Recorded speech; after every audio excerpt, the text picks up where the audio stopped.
श्रीयुतपदकमलं श्रीगुरून् वैष्णवांश्च श्रीरूपं सागरजातं सहगं रघुनाथान्वितं तं सजीवं साद्वैतं सावधूतं परिजनसहितं कृष्णचैतन्यदेवं श्रीराधा कृष्णपादान् सहगणललिता श्रीविशाखान्वितांश्च मुरली गौरचंद्राय राधिकाय काले कृष्णाय कृष्णभक्ताय गुरुभक्ताय नमो नमो विष्णुपादाय कृष्णपृष्ठाय भूतले श्री श्रीमद्भगवद्गीतां श्री गोस्वामी नामिने नमो ओम गुरुदेवाय देवते सौम्यमूर्तये श्री श्रीमद्भक्तिसिद्धान्त महात्मने नमो विष्णुपादाय श्री राधिकाय प्रियात्मने श्री श्रीमद्भगवद्गीतां श्रीनाथ गोस्वामी नामिने वंशाकल्पतरुभ्यश्च कृपा सिन्धुभ्येव च पतितानां पावनेभ्यो वैष्णवेभ्यो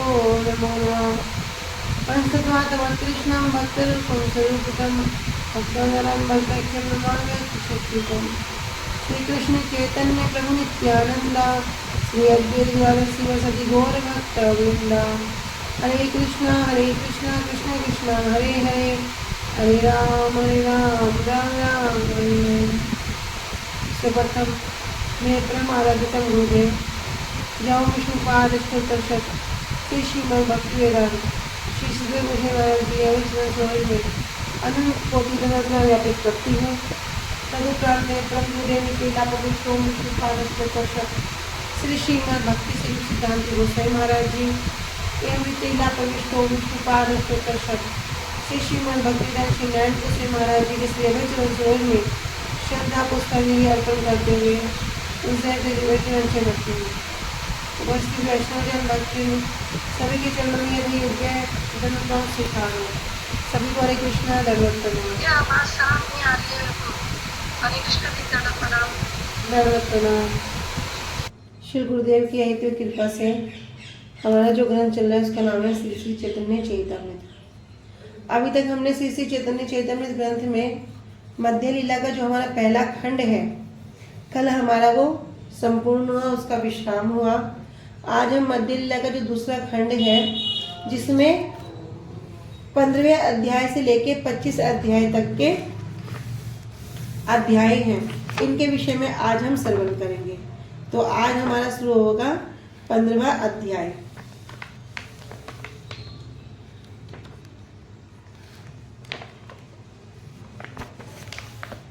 अभी हम 15वें अध्याय का सार श्रवण करते हैं, फिर आप सब मुझे बताना थोड़ा थोड़ा कि हमने मध्य लीला के जो प्रथम 14 अध्याय किए हैं, तो कौन से अध्याय में हमने क्या क्या लीला श्रवण की, आप सब थोड़ा थोड़ा उस विषय में बताना, ठीक है। अभी हम इसका PDF तो भेज देना ग्रुप में।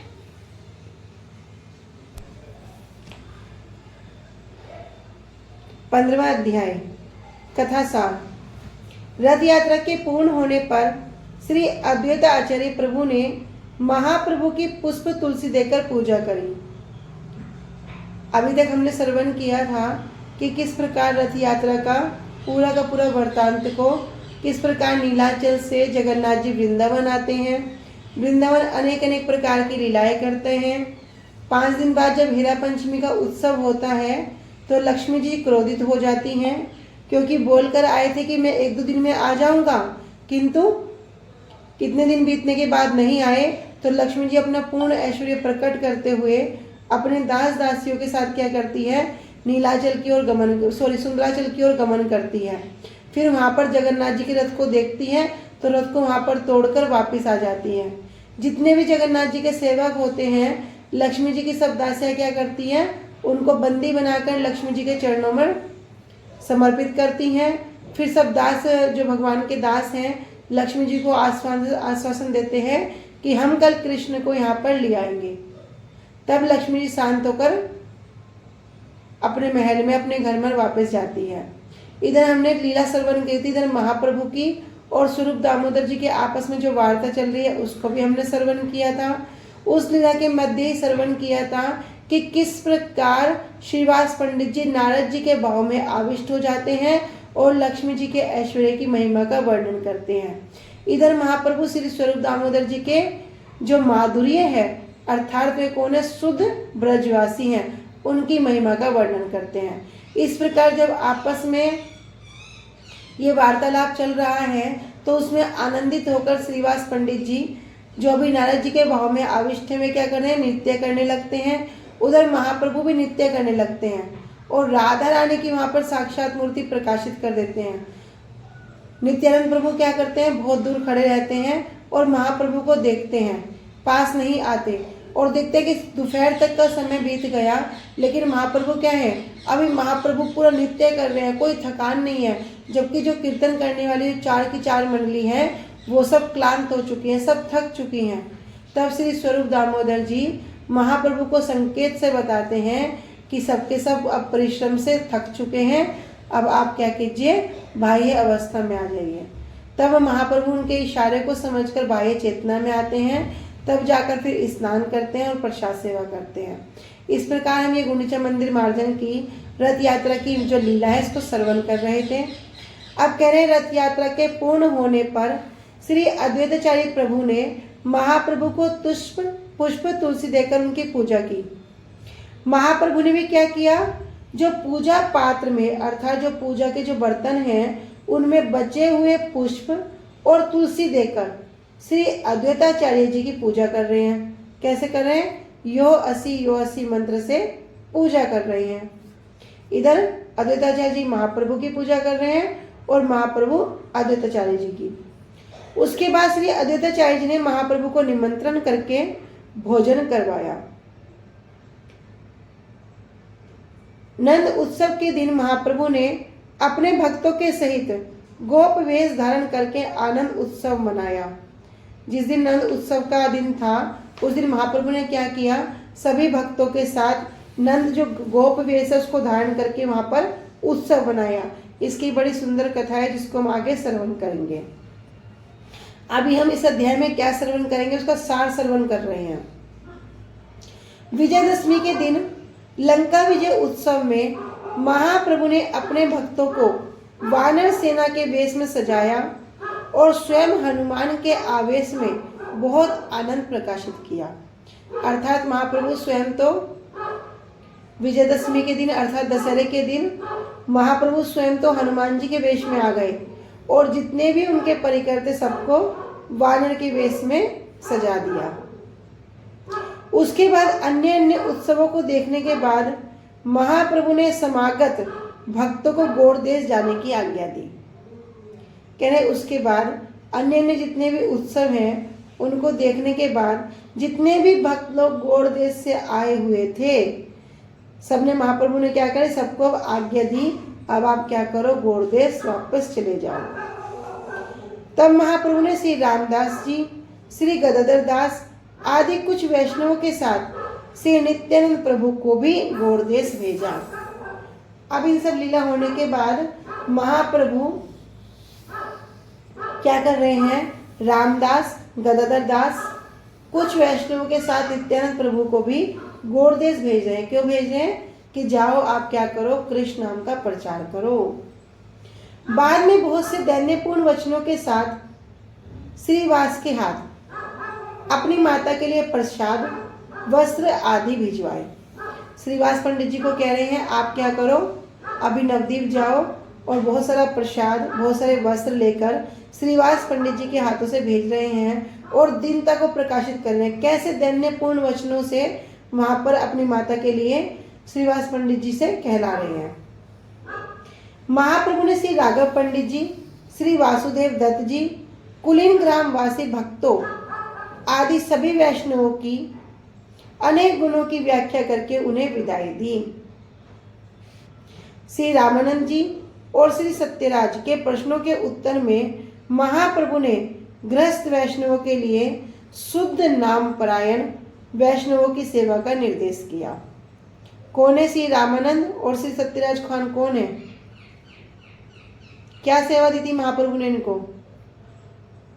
दीदी इनको रेशम की डोरी लाने की सेवा दी। दोबारा बोलो, वॉइस क्लियर नहीं हुआ। दीदी डोरी लाने की सेवा दी थी। हाँ, रस्सी। हाँ, जगन्नाथ जी की जो रथ खींचने की रस्सी है, पट डोरी, रेशमी डोरी, वो लाने की इनको सेवा दी थी।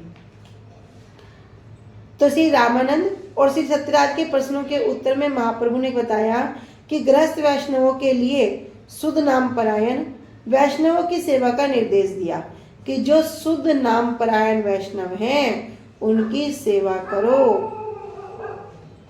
तब महाप्रभु ने खंडवासी वैष्णवों के मातम्य और सेवा निर्देश श्री सार्वभौम और श्री विद्यावाचस्पति को दारू और जल ब्रह्म की सेवा का आदेश दिया। सार्वभौम भट्टाचार्य जी और विद्यावाचस्पति जी कौन है ये आपस में?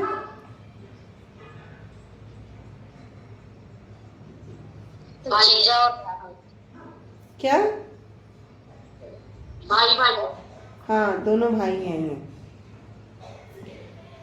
और श्री मुरारी गुप्त जी की श्री राम जी के चरण कमलों की निष्ठा की व्याख्या की। तत्पश्चात श्री वासुदेव दत्त की संपूर्ण वैष्णव उचित प्रार्थना के अनुसार श्री कृष्ण के अनायास जगत के उद्धार के सामर्थ्य का विचार किया। उसके बाद श्री सार्वभौम भट्टाचार्य जी के घर पर महाप्रभु के द्वारा भिक्षा ग्रहण करने के समय अमोघ की कुछ दुर्बुद्धि होने पर अगले दिन प्रातः काल में उसे हैजा का रोग हो गया।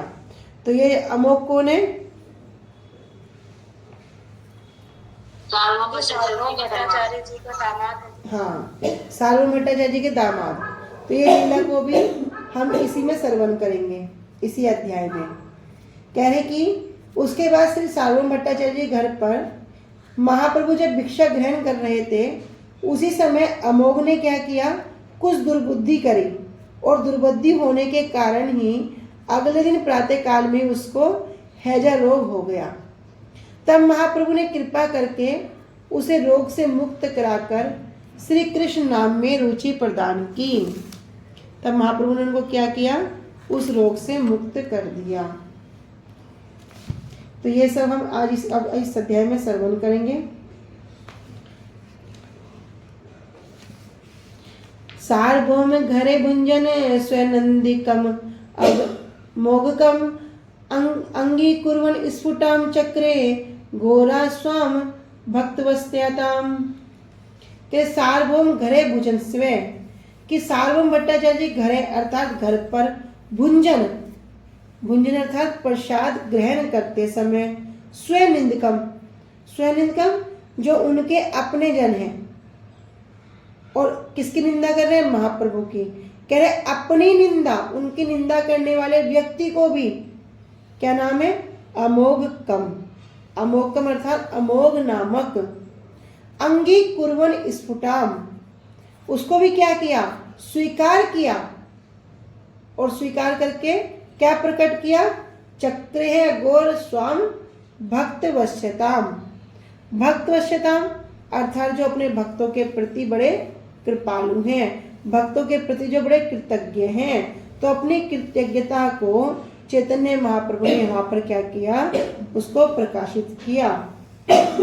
सार्वभौम भट्टाचार्य जी घर पर जब महाप्रभु भुंजन जब प्रसाद ग्रहण कर रहे थे तो निंदक अमोघकम, तो जो अमोघ नामक जो व्यक्ति है उसने क्या करी? महाप्रभु की निंदा करी।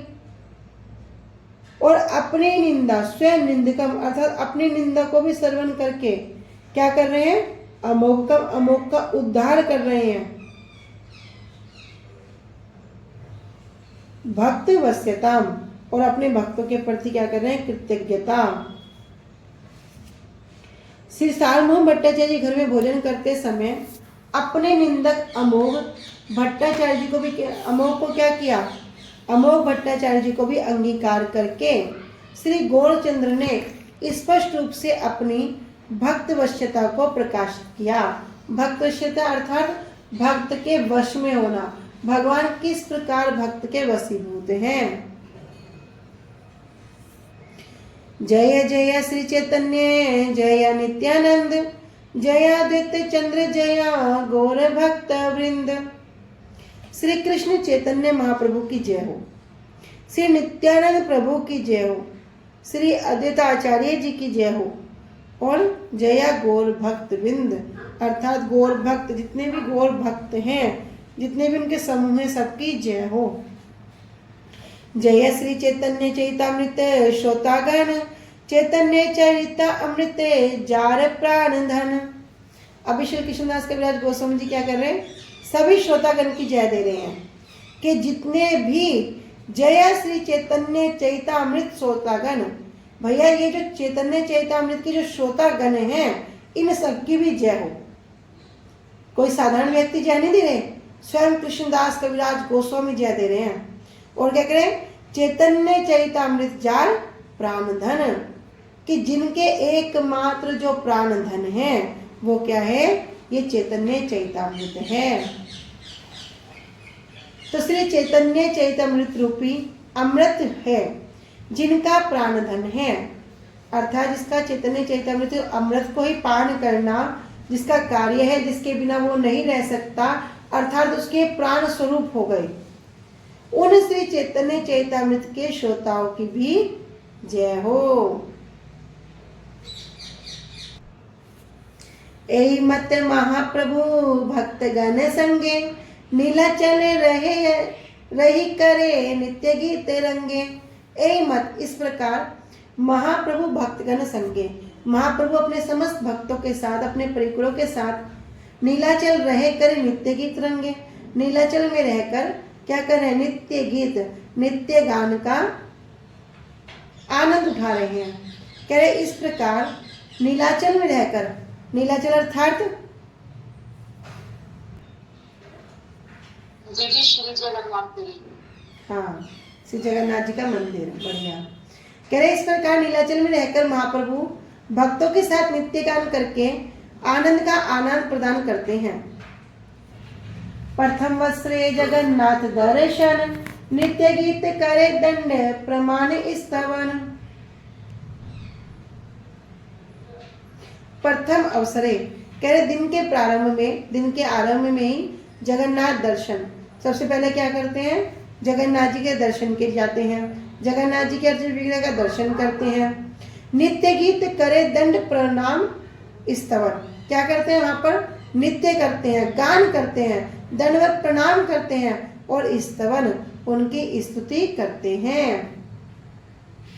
ग्रंथकार महाप्रभु के संन्यास ग्रहण करने के बाद प्रथम रस की कुछ लीलाओं का वर्णन करते हुए कह रहे हैं कि महाप्रभु श्री जगन्नाथ देव के दर्शन करते हैं और उनके आगे नित्य गीत करते हैं, दंडवत प्रणाम करते हैं और उनकी स्तुति करते हैं। ऊपर भोग लागिले करे बाहिरे विजय, हरिदास मिली ऐसे अपन नीले। ऊपर भोग, तो ये हमने पहले भी श्रवण किया था। ऊपर भोग क्या होता है? कोई बताएंगे? जी दीदी। बोलो। दीदी ऊपर भोग जगन्नाथपुरी जी के मंदिर में दीदी दोपहर में लगता है, और ये जो है, जो वो स्तंभ है ना, स्तंभ के पीछे एक बड़े से पत्थर के ऊपर बनाया जाता है। हाँ, गरुड़ स्तंभ के पीछे ही, बोलो। गरुड़ स्तंभ के पीछे दीदी एक बड़ा सा पत्थर होता है दीदी, उसी पत्थर के ऊपर ही ऊपर भोग बनाया जाता है। हाँ, उसके ऊपर ही लगता है, बनाया नहीं जाता है, लगता है दीदी, लगता है। कह रहे ऊपर भोग लागिले करी बाहिरा विजय, कि ऊपर भोग लगाते समय, अर्थात दोपहर का जो भोग लगता है, करे बाहिरे विजय, वे बाहर खड़े रहते हैं। और हरिदास मिली ऐसे आपन नीले, और हरिदास ठाकुर से मिलकर वापस कहाँ जाते हैं? आपन नीले, अपने घर आ जाते हैं। ऊपर भोग लगने के समय महाप्रभु मंदिर से बाहर चले जाते हैं, तब वे से हरिदास ठाकुर से मिलकर अपने आवास स्थान पर आ जाते हैं।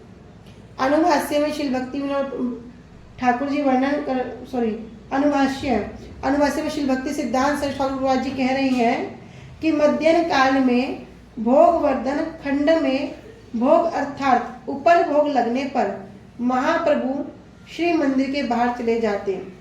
उससे पहले गरुड़ स्तंभ के पीछे खड़े होकर दंडवत प्रणाम और स्तुति करते थे।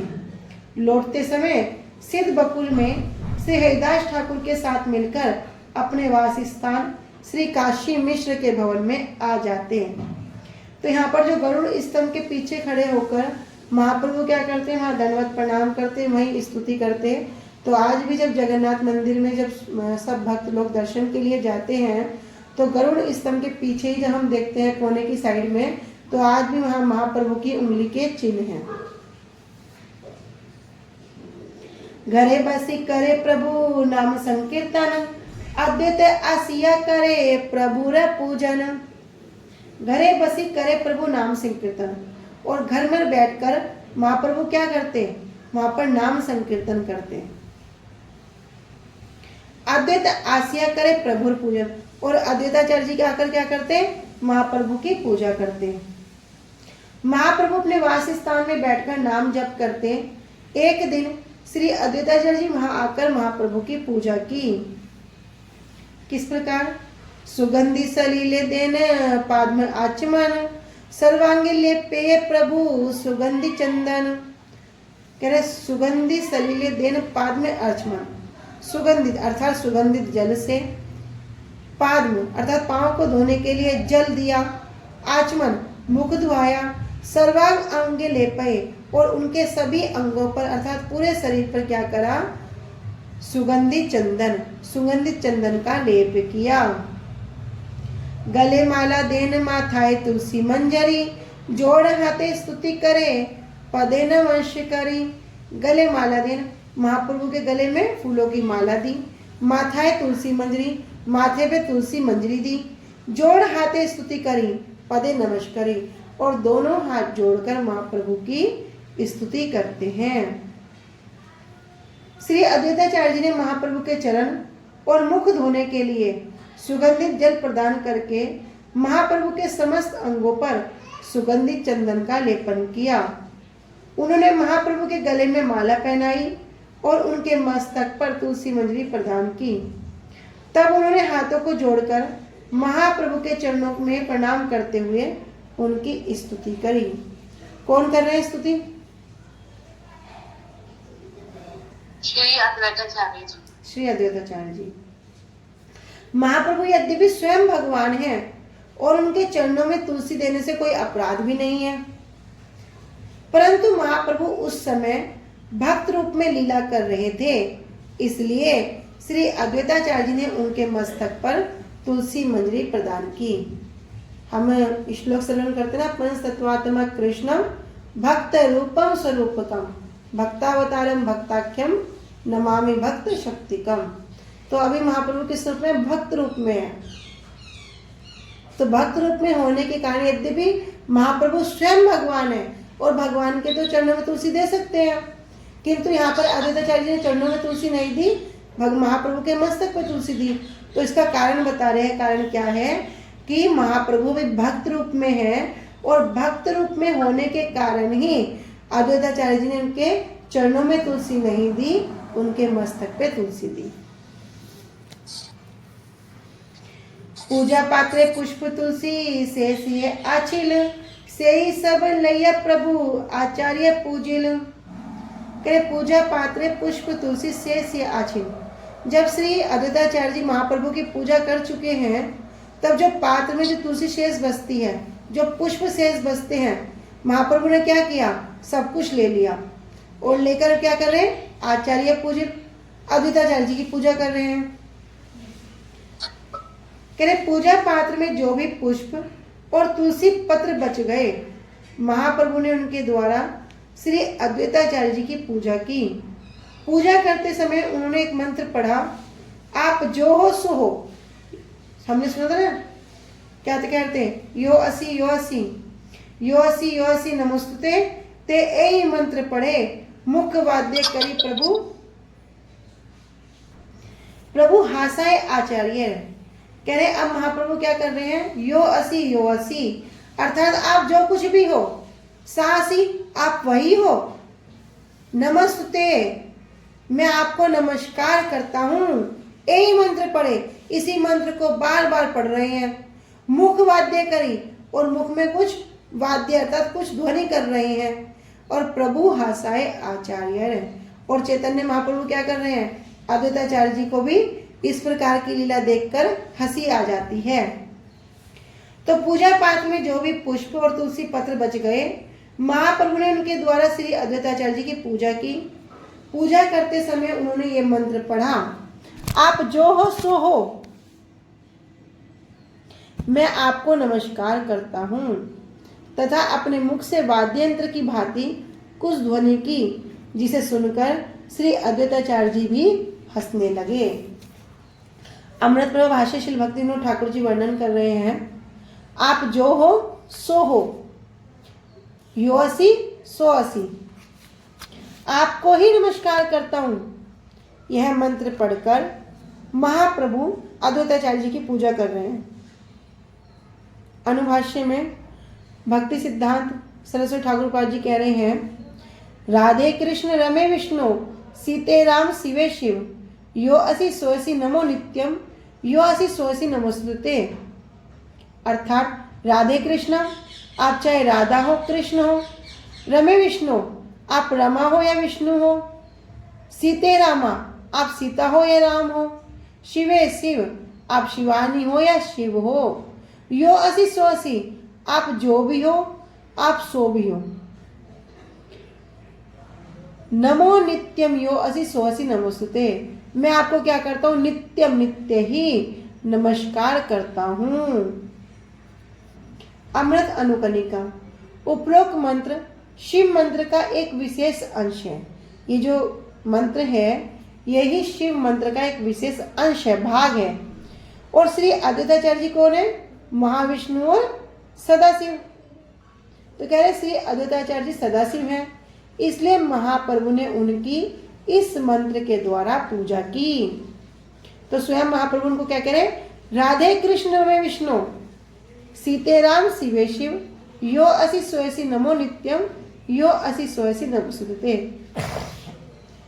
अर्थात आप राधे कृष्ण हो, रमे विष्णु, भैया आप रमा विष्णु हो, सीता राम हो, शिवानी शिव हो, यो असि सोअसि, आप जो कुछ भी हो, नमो नित्यम, मैं क्या करता हूं, आपको नित्य नमस्कार करता हूं।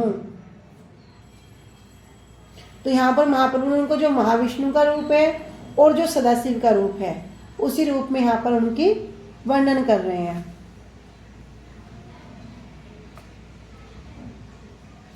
ए मत अन्योन्यो करे नमस्कार, प्रभु रे निमंत्रण करे आचार्य बार बार। ए मत, इस प्रकार, अन्योन्य अर्थात दोनों के दोनों एक दूसरे को क्या कर रहे हैं, इधर महाप्रभु अद्वैताचार्य जी की पूजा कर रहे हैं, इधर अद्वैताचार्य जी महाप्रभु की पूजा कर रहे हैं।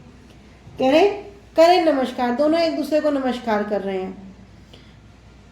प्रभु रे निमंत्रण करे आचार्य बार बार, और अद्वैताचार्य जी क्या करते हैं, बार बार अपने यहाँ महाप्रभु को आने के लिए निमंत्रित करते हैं। आचार्य निमंत्रण आचार्य कथन विस्तारी वर्ण्य छेन दास वृंदावन। तो श्री कृष्णदास कविराज गोस्वामी जी कह रहे हैं कि ये जो सुंदर लीला है, किस किस प्रकार और ये लीला को वर्णन किया है, तो यहाँ तो मैं संक्षेप में कर रहा हूँ। पुनरुक्ति है तैया तहा, क्यों, अगर मैं इसको यहाँ पर वर्णन करूंगा तो उसकी पुनरुक्ति हो जाएगी, न केलु वर्णन, इस कारण से मैंने उसका यहाँ वर्णन नहीं किया। आर भक्त गणे, सॉरी गलत हो गया, हाँ, करे आचार्य निमंत्रण आश्रय कथन। ये जो आचार्य का निमंत्रण है, किस प्रकार अद्वैताचार्य जी महाप्रभु को निमंत्रण दे रहे हैं, ये सब जितने भी कथन है सब आश्रय हैं, सब चमत्कार पूर्ण है। और विस्तारी वर्णियाछेन दास वृंदावन, इसका श्री वृंदावन दास ठाकुर जी ने चैतन्य भागवत में वर्णियाछेन बड़े विस्तार से वर्णन किया है। तब श्री कृष्णदास कविराज गोस्वामी जी कहते हैं कि पुनरुक्ति है तहा, कि अगर मैं यहाँ पर उसको वर्णन करूंगा तो क्या हो जाएगा, पुनरुक्ति हो जाएगी, इसलिए ना केलु वर्णन, इसलिए मैं उसका यहाँ पर वर्णन नहीं कर रहा हूँ। आर भक्त गणे करे प्रभु निमंत्रण। आर अर्थात और जो भक्तगण हैं सब क्या करते हैं, महाप्रभु को अपने यहाँ निमंत्रित करते हैं। एक एक दिन एक एक भक्त करे महोत्सव, प्रभु संगे ताहा भोजन करे भक्त सब। एक एक दिन क्या किया, एक एक दिन को पहले से ही बांट लिया, एक एक भक्त करें, एक एक के भक्तों के घर पर जाकर अब महोत्सव हो रहा है। प्रभु संगी ताहा भोजन करे भक्त संग, और महाप्रभु के साथ सब भक्तगण क्या कर रहे हैं? भोजन कर रहे हैं। इस प्रकार महाप्रभु और श्री अद्वैताचार्य जी ने परस्पर एक दूसरे को नमस्कार किया। उसके बाद अद्वैताचार्य जी बार बार महाप्रभु को अपने वास स्थान पर भोजन के लिए निमंत्रण करते। एक दिन श्री अद्वैताचार्य जी के द्वारा महाप्रभु को निमंत्रण करने की घटना बहुत आश्चर्यजनक है। ये जो आश्चर्यजनक घटना है, ये श्री वृंदावन दास ठाकुर जी ने श्री चैतन्य भागवत में विस्तार से वर्णन किया है। पुनरुक्ति दोष हो जाएगा, इसलिए मैं उसका वर्णन नहीं कर रहा हूँ। इसी प्रकार अन्य अन्य भक्त भी महाप्रभु को निमंत्रण करते। एक एक दिन एक एक भक्त के स्थान पर महोत्सव होता और सब भक्त महाप्रभु के साथ वहाँ पर भोजन करते थे। तो आज हम इसको यहीं तक रखेंगे, आगे कल श्रवण करेंगे। वांछा कल्पतरुभ्यश्च कृपा सिन्धुभ्येव च पतितानां पावनेभ्यो वैष्णवेभ्यो नमो नमः। श्री गुरुदेव की जय। अनंत कोटि वैष्णव वृंद की जय। निताई गौर प्रेमानंदे। हरि हरि बोल। हरे कृष्णा। सभी को दंडवत प्रणाम। हरे कृष्णा।